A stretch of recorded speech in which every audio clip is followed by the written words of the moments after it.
이제 어느덧 11월의 마지막 주일을 우리가 맞이했습니다. 이제 이 한 해도 겨우 한 달밖에 남지 않은 이때에 과연 우리는 이 한때 마지막을 어떻게 살아야 하는지 지혜를 얻는 저와 여러분 될 수 있기를 먼저 주의 이름으로 축원합니다. 제가 늘 단골로 다니는 이발소가 있습니다. 전에도 제가 한번 이렇게 말씀을 드렸는데, 그 이발소 옆에는 그 머리 깎는 애견을 머리 깎는 애견소가 있다고 제가 말씀드리면서 그분이 항상 하는 말이 불평과 원망이에요. 개를 한번 머리 깎으면 50불씩 받고 팁하면 70불, 80불 받는데 나는 기껏해야 사람 머리 깎고 20불밖에 못 깎는다고 늘 불평하던 그런 이발소 주인인데, 어제는 이런 말씀을 하시더라고요. 자기는 65세에 SSI를 이렇게 받으려고 생각을 했다가 70세에 받으면 그 SSI가 좀 더 받게 된대요. 그래서 참고 참다가 70세 되면 받으려고 그렇게 계획을 했었는데, 같이 골프를 치는 그 72세 된 한 분이 70세부터 SSI를 받다가 그만 골프 치다가 뇌일이 와가지고 그만 식물인간이 되어서 산소호흡기를 꽂고 있다고 그러시면서, 지금 받아야 할 거 기껏 2년 받고 쓰러졌다면 무엇하겠는가. 그래서 자기는 이번부터 월페어 SS를 받겠다라고 하는 그런 말을 하더라고요. 그러니까 이제 자기 인생이 얼마 남지 않았다는 거, 그 인생 누구도 모른다고 하는 것을 고백하면서 지혜를 얻었다 하는 그런 말이에요. 제 친구 황희정 목사는 LA에서 목회도 잘하고 있지만, 이분은 운동에는 그 누구보다도 자신 있는 사람이에요. 건강에 자신 있는 사람이에요. 그래서 그분도 일주일에 2번씩 필드에 나가서 운동을 하시는 분인데, 저한테 카톡이 왔습니다. 제가 지금 할리우드에 있는 장로교회에 입원을 해 있다고. 그래서 갑자기 좀 어지러워서 심장이 좀 아파서 병원에 갔더니 2개의 심실이 막혔다는 거예요. 하나는 겨우 다리로 뚫었는데 하나는 그걸 뚫지 못해서 절개를 하고 그 심장을 수술을 했노라 하면서 저한테 카톡이 왔어요. 그러면서 그 인생 마지막을 누가 알겠느냐고 하면서 열심히 최선을 다해 살라고 그렇게 카톡을 보내왔어요. 여러분, 이 세상에서 얼마나 오래 사는 것, 건강하게 사는 것보다 중요한 것은 지혜롭게 바르게 사는 건 줄로 믿습니다. 어떻게 하면 지혜롭고 바르게 살 수 있을까? 그것은 오늘이 마지막이 될지 모른다고 생각하며 사는 것인 줄로 저는 그렇게 생각을 합니다. 오늘 어떻게 살 것인가? 예수님이라면 어떻게 사셨을까 생각하면서 예수님처럼 살려고 할 때에 가장 지혜로운 삶을 살 수 있기 때문입니다. 왜냐하면 모든 만물에는 시작이 있고 끝이 있기 때문입니다. 우리 인생도 반드시 시작이 있으면 끝이 있다고 하는 것을 우리는 알아야 합니다. 그런데 그 끝에는 하나님께서 최후의 심판대를 예비해 두셨고, 모든 인생은 그 심판대 앞에서 살아온 세월들을 사실대로 고해야 된다고 하는 겁니다. 그러므로 이제 얼마 남지는 않았는지는 모르지만 그 남은 때를 하나님의 뜻대로 살아야 될 줄로 믿습니다. 과거에 멋모르고 아무렇게나 세상 사람들이 하는 대로 따라하면서 살았지만 이제는 그만두고 올바르게 살아라는 거예요. 그것이 오늘 이 본문의 말씀인데, 그러므로 오늘 이 말씀이 무엇으로 시작합니까? 만물이 마지막이 가까웠으니라고 오늘 본문을 시작하고 있습니다. 이 말은 우리의 인생이 바로 마지막 눈앞에 점점 다가오고 있다는 그런 말이에요. 하나님의 심판대 앞에 서야 할 날이 이제 얼마 남지 않았다는 겁니다. 여러분, 그렇지 않습니까? 올 때는 우리가 다 순서가 있지만 갈 때는 순서가 없어요. 근데 우리는 어떻게 생각을 합니까? 마냥 천년만년 살 것처럼 생각을 해요. 죽음을 눈앞에 두고 생각하는 사람 한 사람도 없습니다. 오늘 이후 5분 이후를 생각하는 사람은 한 사람도 없어요. 다 오래 살 것 같고 다 마지막 천년 백년 살 것 같이 생각을 하지만 성경은 분명히 우리에게 말씀해 주고 있습니다. 마지막이 가까웠다고 하는 거예요. 그래서 요한복음 14장에 뭐라고 말씀합니까? 내가 너희를 위하여 거처를 예비하면 내가 다시 와서 너희를 내게로 영접하여 나는 것으로 너희도 있게 하리라 하시면서 또 뭐라고 얘기해요? 사도행전에 가서는, 사도행전에 가보면 이렇게 얘기합니다. 이르되 갈릴 사람들아 어찌하여 서서 하늘을 쳐다보느냐? 너희 가운데서 하늘로 올리신 예수는 하늘로 가심을 본 그대로 오시리라 하였느니라 말씀하시면서 재림의 주님을 말씀하고 있다는 사실을 오늘 우리가 알아야 돼요. 여러분, 인생이 시작이 됐으면 여러분 끝이 있는 거 아닙니까? 주님은 반드시 우리에게 분명히 약속하셨어요. 내가 반드시 그날이 올 날이라 하면서 종말의 때를 말씀하고 있는데, 오늘 본문의 말씀에서 마지막이란 예수님께서 재림하시는 그날을 의미하는 겁니다. 부활하신 예수님께서 승천하시면서 다시 오시겠다고 약속하신 그 최후의 날을 우리에게 설명해 주고 있는 겁니다. 그 재림하는 날이 우리가 언제인지는 정확히 알 수 없습니다. 오늘이 그날인지 내일이 그날인지 우리는 알 수 없지만, 우리가 깊이 생각할 것은 이 세상 징조를 돌아보면 이제 재림의 날이 얼마 남지 않다는 것을 우리가 느끼지 않습니까? 지금 지구의 상태를 한번 보세요. 세상 돌아가는 그 모습을 한번 보세요. 말세의 끝임을 우리가 알 수 있지 않습니까? 참 우리가 세상에 보면 신기한 일들이 너무나도 많이 있어요. 우리의 그 생각으로는, 우리의 그 지식으로는 과히 짐작도 할 수 없는 그러한 일들이 지금 얼마나 펼쳐지고 있는지 몰라요. 그리고 세상은 점점 갈수록 악해져가는 세상에 우리가 살아가고 있습니다. 그러나 정말로 다행인 것은 우리 성도에게 있어서 그 마지막은 허무의 끝이 아니라는 거죠. 우리 성도에게 있어서 마지막은 끝이 아니라 여러분 시작인 줄로 믿습니다. 마치 학교를 졸업하는 졸업생들이 끝이 아니라 새로운 인생이 시작이듯이 우리 성도들에게 있어서 만물의 마지막은 희망찬 새로운 세계의 시작이라는 것이 우리가 위로가 되어야 할 내용들이에요. 그래서 우리 성도들은 마지막이 가까이 올수록 더 열심히 준비를 해야 하는 것입니다. 그래서 우리 성도들은 마지막까지 더 준비를 해야 되는데, 이 세상 사람들은 어떻습니까? 마지막이 가까우면 가까울수록 더 어떻게 살아요? 더 쾌락에 빠지고, 더 유혹에 빠지고, 더 먹고 놀고 시집가고 장가가는데 더 많은 시간을 투자합니다. 그렇지만 우리는 미래를 준비하면서 살 것을 교훈하는 내용이 오늘 이 본문의 내용인데, 오늘 이 베드로전서의 말씀은 베드로 사도가 네로 황제에 의해서 본격적인 기독교 박해가 시작될 즈음에 썼던 그러한 내용들입니다. 소아시아에 흩어져 있던 성도들에게 구원의 소망을 가지고 외적인 박해에 대해서 인내할 수 있도록 격려하기 위해서 이 글을 썼어요. 베드로는 이 편지에 수신자들이 세상의 종말과 주님의 재림이 멀지 않았다는 사실로 위로받기를 간절히 원해서 이 글을 썼습니다. 학자들은 보통 베드로전서가 주님 이후에 63년에서 64년 후에 쓴 것으로 기록하고 있는데, 지금 따지보면 거의 2000년에 가까운 그 시대에 이 말씀을 썼어요. 그러면서 이제 마지막 날이 가까웠다라고 그렇게 말씀하는데, 여러분, 우리들은 그때보다 더욱 세상 종말과 주님의 재림으로 받아야 할 때가 바로 지금인 줄로 믿습니다. 왜냐하면 세상 종말이 오면 예수님께서 믿음으로 살았던 사람들은 영원한 천국으로 인도하실 것이기 때문에 그래요. 사도 베드로는 본문에서 만물의 마지막을 믿는 사람들이 어떻게 살아야 할 것인가를 교훈해 주는 내용들입니다. 우리들은 오늘 말씀 통해서 말세지마를 살고 있는 우리들이 과연 어떻게 살아가야 하는지를 오늘도 배워야 해야 되는 거죠. 오늘 본문을 살펴보면 초대교회 성도들은 이 종말의 신앙을 가지고 날마다 주님의 재림을 기다리면서 종말의 그 신앙으로 살아갔습니다. 그런데 주님은 절대 오시지 않냐고 계속해서 어려움과 환난만 당하는 겁니다.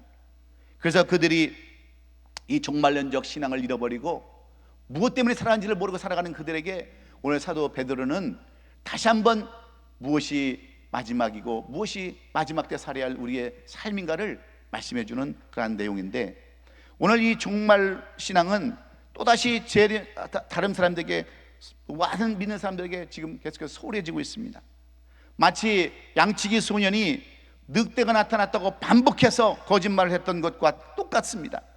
그래서 마을 사람들이 번번이 속았다가 어느 날 진짜로 늑대가 나타나서 소년이 늑대라고 소리쳤지만 그 아무도 그 소년의 말을 믿지 않음으로 말미암아 그 늑대로 인하여 많은 가축들이 죽임을 당하고 그 황폐함을 당했다고 하는, 실패를 당했다고 하는 그 내용이 바로 성경에서 말씀하는 내용 아닙니까?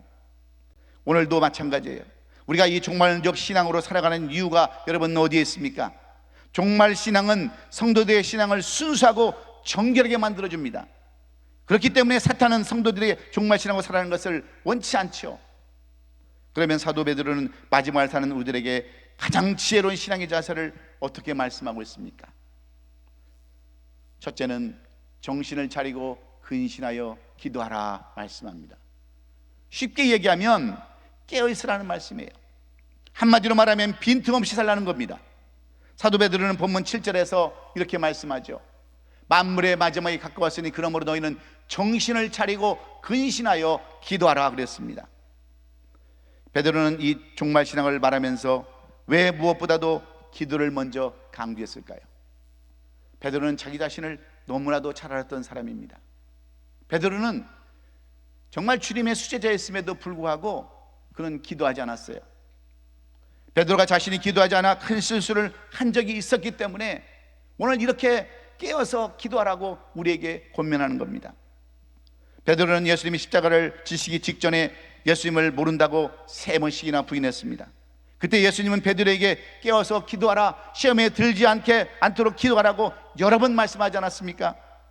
그럼에도 불구하고 베드로는 육신의 피곤함을 이기지 못하고 위기가 다가오고 있는 그 긴박한 상황에서 잠만 잤습니다.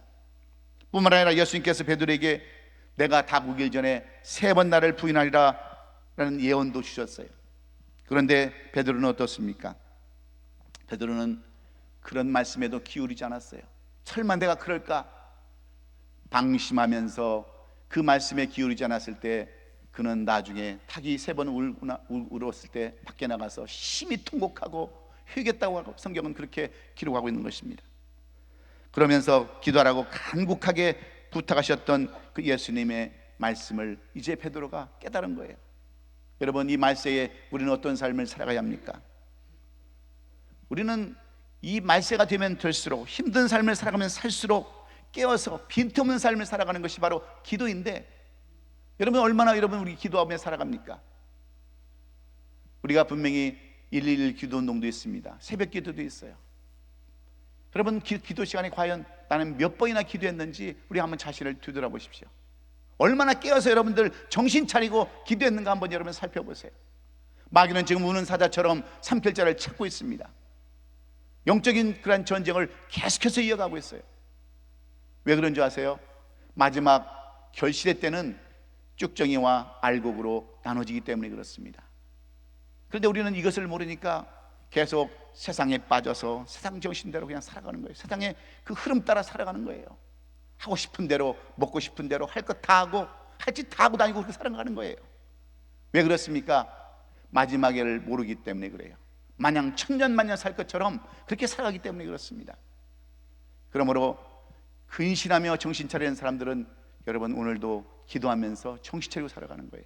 이게 바로 제가 하는 말씀이 아니라 사도 베드로가 오늘 이 시대를 사는 우리들에게 이 사도 베드로 전서를 우리에게 주시면서 하시는 말씀이에요. 그래서 계시록 10장 12절에 뭐라고 말씀합니까?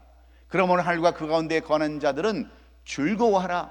그러나 땅과 바다는 화했을진저 이는 마귀가 자기의 때가 얼마 남지 않은 줄을 알므로 크게 분내어 너에게 내려갔음이라 하더라. 오늘 우리가 힘든 삶, 어려운 삶을 살아가고 남을 힘들게 하는 이유가 뭔지 아세요? 바로 이 마귀가 우리에게 내려와서, 공중에서 잡은 마귀가 내려와서 지금 세상을 어지럽히는 거예요. 힘들게 하는 거예요. 이럴수록 우리가 깨어서 정신 차리고 근신하며 기도하라고 사도 베드로는 우리에게 말씀해 주고 있습니다. 여러분, 영적 싸움에서 승리할 수 있는 길은 오직 기도밖에 없습니다.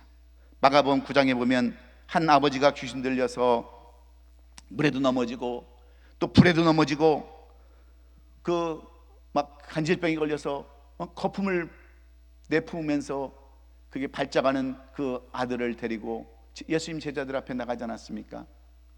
그런데 예수님 제자들이 아무리 기도해도 그 애가 귀신이 떠나가지 않습니다. 그랬을 때 제자들이 묻지 않습니까? 어찌하여 능히 그 귀신을 쫓지 못하나이까? 우리는 어찌해서 그 귀신을 못 쫓아냅니까? 그럴 때 주님께서 마가복음 9장 29절에 이렇게 말씀하잖아요. 기도 외에는 다른 것으로 이런 종류가 나갈 수 없느니라. 할렐루야. 기도 외에는 여러분 다른 방법이 없어요. 내가 힘들고 어려워도 고달퍼도 여러분 기도하면 하나님이 풀어주는 줄로 믿습니다. 기도에는 영적 싸움에 승리할 방법이 없어요. 우리는 영적 싸움에 승리하기 위해서는 반드시 기도가 필요한 줄로 믿습니다. 베드로가 정신 차리고 근신하여 기도하라고 교훈하는 이유가 바로 여기에 있습니다. 그때 주님은 베드로와 야고보 요한에게 여러분 몇 번이나 얘기했어요. 깨어서 기도하라고, 근신하라고. 시험에 들지 않게 깨어 기도하라. 마음에는 원이로되 육신이 약하다라고 하면서 그때 베드로는 계속해서 넘어지고 쓰러지는 삶을 살지 않았습니까? 이렇게 경험했던 베드로가 오늘 우리에게 교훈하는 거예요. 나도 다 그런 거 다 겪었다고, 나도 다 그런 삶을 살았다라고. 그런데 기도밖에는 다른 이유가 없다라고 베드로는 이렇게 우리에게 말씀해 주고 있습니다. 사랑하는 성도 여러분, 우리들은 지금 영적인 시험의 때 살고 있습니다. 그러므로 우리들은 깨어 있어야 합니다. 그래서 영적 싸움에 승리하는 저와 여러분 될 수 있기를 예수님의 이름으로 축원합니다. 두 번째로, 마지막에 우리가 마지막 날에 얻어야 할 귀중한 지혜는 무엇보다도 뜨겁게 사랑하라는 거죠. 베드로 사도가 말세에 대한 교훈을 주면서 무엇보다도 사랑하라고 권면하는 이유가 여러분 어디에 있을까요? 그 이유는 이제 우리에게는 사랑할 시간이 얼마 남지 않았기 때문에 그렇습니다. 때가 가까웠기 때문에 그래요. 여러분, 사랑도 할 때가 있는 거예요. 그런데 이제 우리의 한번 지난 날을 되돌아보면 어떻습니까? 우리가 사랑하고 살았습니까? 판단하고 정죄하고 그런 삶을 살았던 우리에게 이제 사랑할 날도 얼마 남지 않았기 때문에 사랑하며 살아가라고 하는 것이 오늘 이 사도 베드로가 우리에게 주시는 내용이에요. 마태복음 24장에 보면 주님께서 마지막 때의 징조를 말씀하시면서 12절에 뭐라고 말씀합니까? 거짓 선지자가 많이 일어나 많은 사람을 미혹하겠으며 불법이 상합으로 많은 사람의 사랑이 식어지리라 그랬어요. 여러분, 말세의 때의 징조는 무엇인 줄 아세요? 사랑이 식어진 거예요. 사람들을 미워하고 징후하고 막 정죄하고 그런 시대가 바로 우리가 지금 살아가는 이 시대의 모습이에요. 여러분들의 모습이 아니라 이 지금 말세에 사는 이 시대의 모습이 바로 그런 모습들입니다. 이해보다는, 용서보다는 오히려 정죄하고 판단하고 이런 사람들이 오늘 이 시대에 보이는 그런 징조들입니다. 그래서 사도 베드로는 우리로 하여금 무엇보다도 사랑을 잃지 말라고 이렇게 고백하는 거예요. 아브라함은 독자 이삭을 번제로 드리라는 하나님의 명령을 받았습니다. 그러나 그 명령이 아브라함에게는 문제가 되지 않았어요. 왜냐하면 그에게는 하나님을 향한 믿음과 사랑이 있었기 때문에 그렇습니다. 그래서 그냥 자기의 그 100세 얻은 아들도 하나님께서 명령하셨어도 그 100세의 아들을 짊어매고 데리고 모리아산으로 여러분 가지 않습니까? 여러분, 사르밧과 아브는 어때요? 3년 6개월의 흉년 중에 자기에게 남은 마지막 가루로 주의 종 엘리사를 섬기라고 했을 때, 그 명령이 떨어졌을 때 그 사르밧과 아브에게는 그 명령이 조금도 마음에 상처가 되지 않았어요.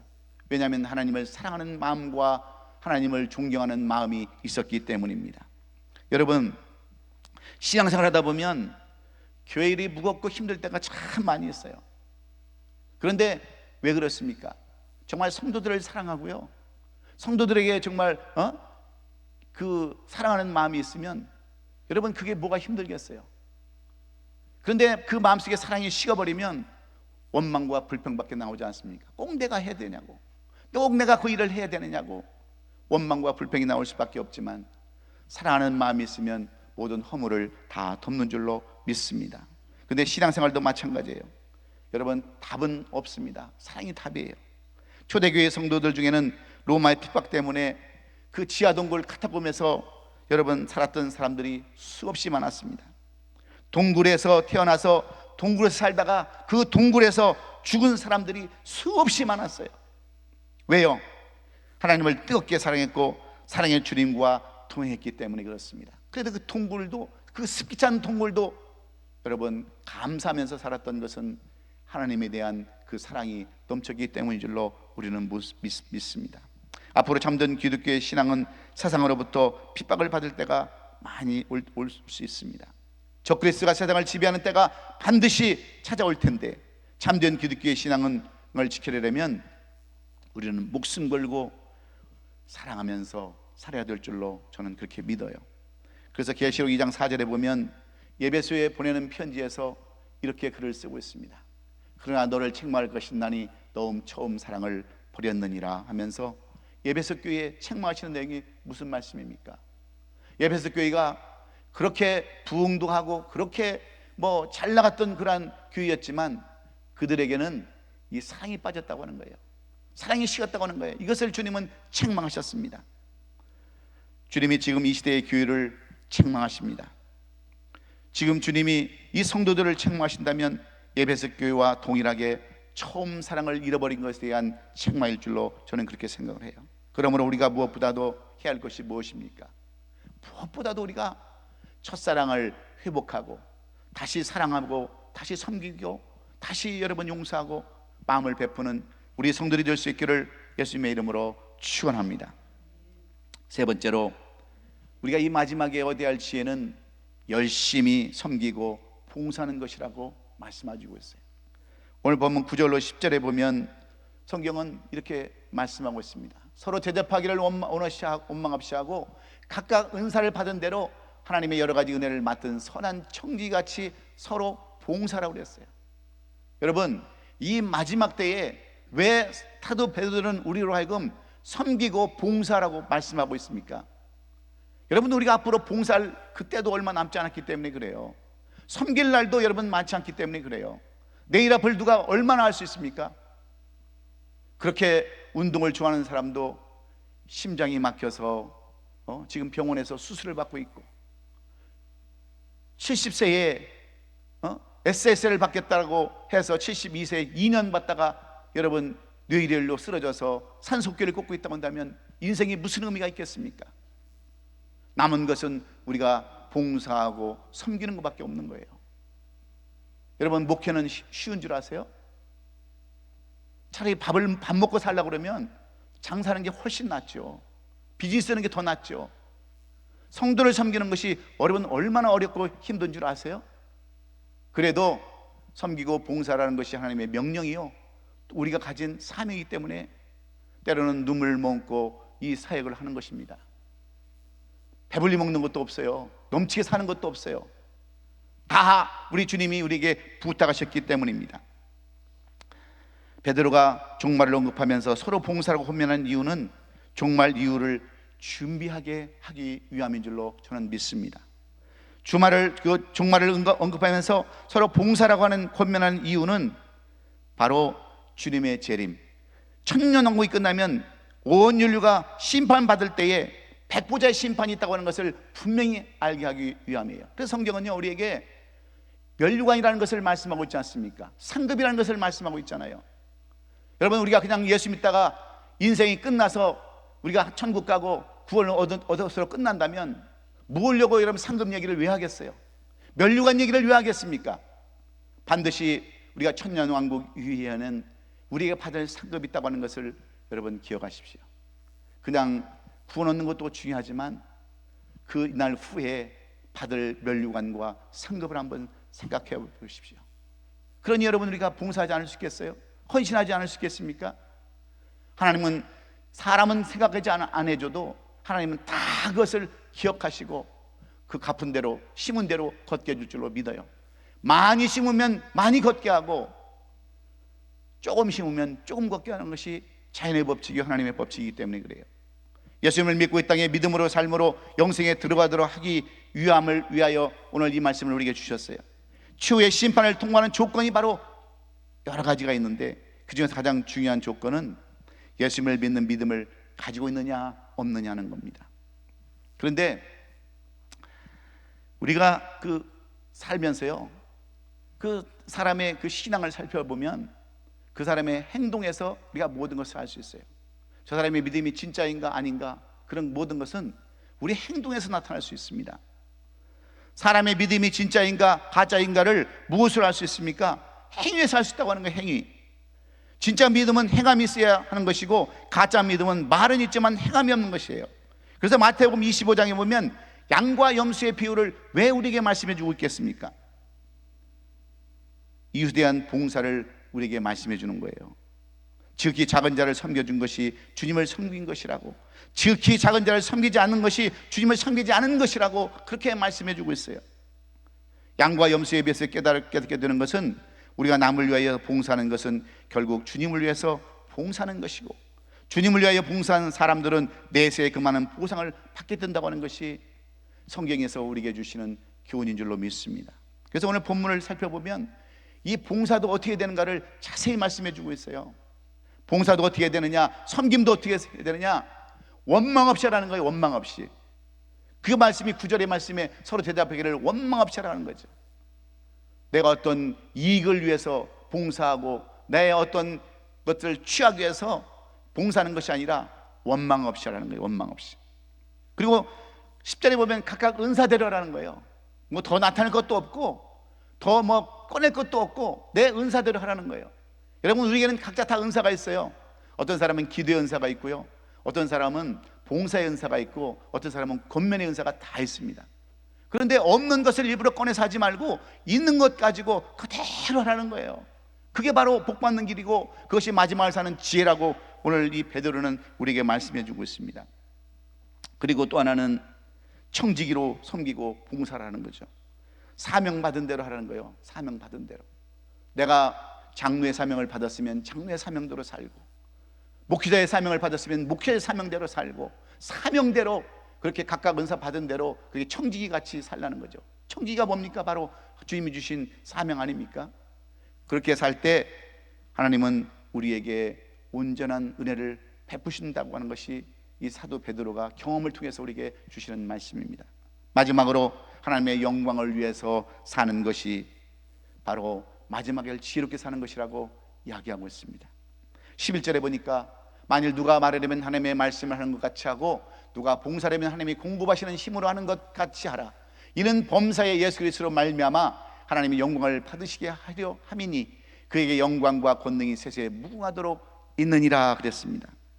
여러분, 우리는 어떤 일을 할 때 범사에 하나님께서 영광 받으시기 위해서 모든 일을 해야 된다는 거예요.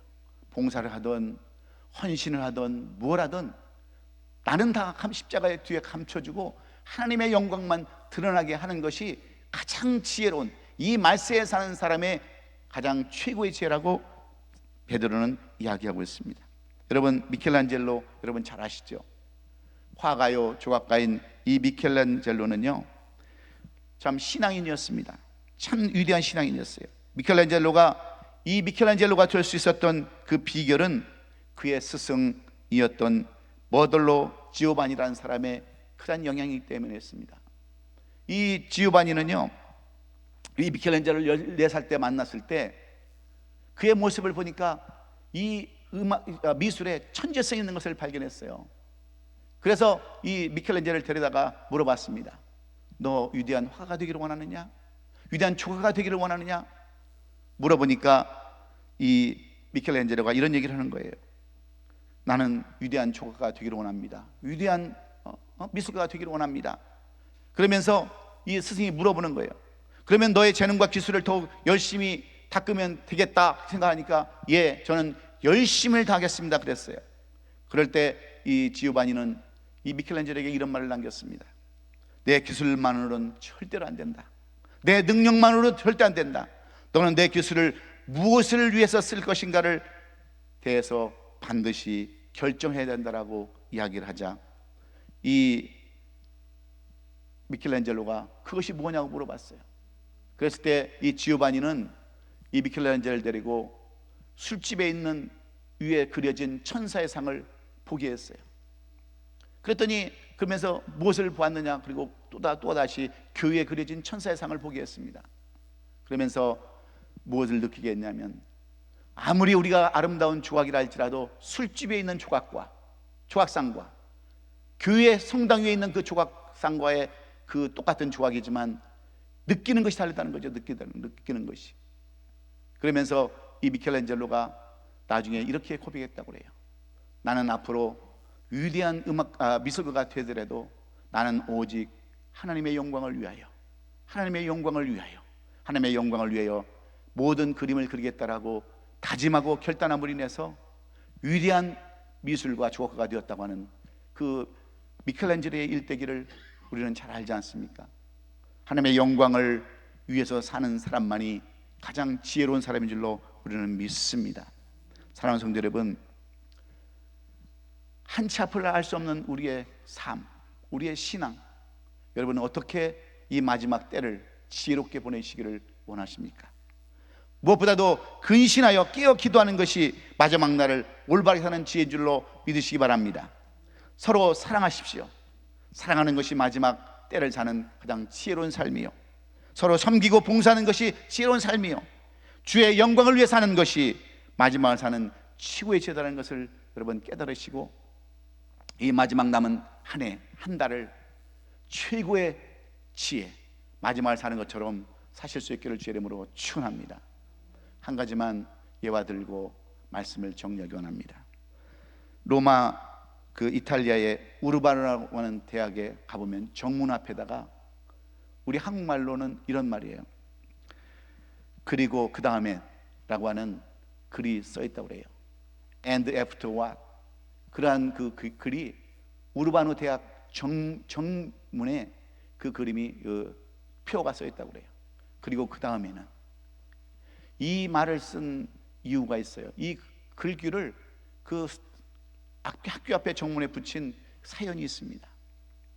16세기에 한 젊은 그 학생이 그 우르바노 대학에 입학을 했는데 너무 돈이 없는 거예요. 가난해서 학비를 낼 돈이 없는 거예요. 그래서 부자 할아버지 필립 네리라고 하는 부자 노인을 찾아가서 사정을 했습니다. 경제적인 이유를 대고 좀 돈을 좀 달라고 사정을 했어요. 그랬더니 필립 네리라는 사람이 이 학생에게 물어보는 거예요. 네가 그렇게 원하면 내가 돈을 줄 터인데 너는 이 돈을 가지고 앞으로 어떻게 살아가기를 원하느냐, 그렇게 물어봤어요. 그랬더니 이 젊은 고학생이 대답을 합니다.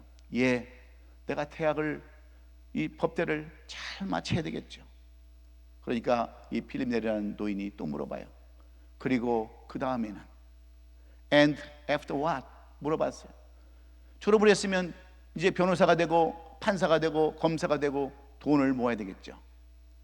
그리고 그 다음에는, 예, 결혼해서 애도 낳고 돈도 많이 벌고 차도 사고 집도 사고 그렇게 살아야 되겠죠. 그러니 또 물어봐요. 그리고 그 다음에는 자식 잘 키워서 훌륭하게 만들고 살아야 되겠죠. 그리고 그 다음에는 늙어서 이제 죽어야 되겠죠. 그 다음에는, 그랬더니 이 필립 네리라는 사람이 그렇게 얘기하는 거예요. 그 다음에는 죽음이다. 그 다음에는 심판이다. 그 다음에는 영생이다. 이 말이 이 젊은 고학생의 머리에 깊이 간직하게 되었어요. 인생 끝나면 결국 심판밖에 없고, 믿는 사람 천국이요, 안 믿는 사람 지옥 간다고 하는 이 말을 머릿속에 깊이 생각하면서 인생의 진로를 바꿨어요. 내가 무엇을 위해 살 것인가? 주의 영광을 위해 살아야지 하면서 그때부터 주의 영광을 위해서 열심히 공부하고, 돈에 유치하지 않고 돈에 집착하지 않고 열심히 공부해서 이 우르바노 대학의 총장이 되고, 그는 자기의 총장의 권위로, 총장의 그 권위를 가지고 그 학교 정문 앞에다가 그렇게 써놨다는 거예요. 그리고 그 다음에는 And after what? 여러분의 인생사에는 어떤 그러한 표가 걸려 있습니까? 내일 앞을 한치도 알 수 없는 우리들, 5분 후에 앞길도 우리는 모르는 우리들, 어떻게 살아야 올바른 지혜를 가지고 살아가겠습니까? 오늘 베드로가 우리에게 교훈해 준 이 4가지 교훈, 정신 차리고 근신하며 기도하고, 무엇보다도 뜨겁게 서로 사랑하며 섬기고 봉사하고 하나님의 영광을 위해 사는 것이 가장 지혜 중의 지혜라는 것을 여러분 깨달으시고, 우리도 한번 우리의 마지막을 한번 생각해 보십시다. 그리고 그 다음에는 깊이 생각하면서 이 남은 한 해, 한 달 잘 마무리하시고 아름다운 결실 있는 우리 성도들 될 수 있기를 예수 그리스도의 이름으로 축원합니다. 기도하겠습니다.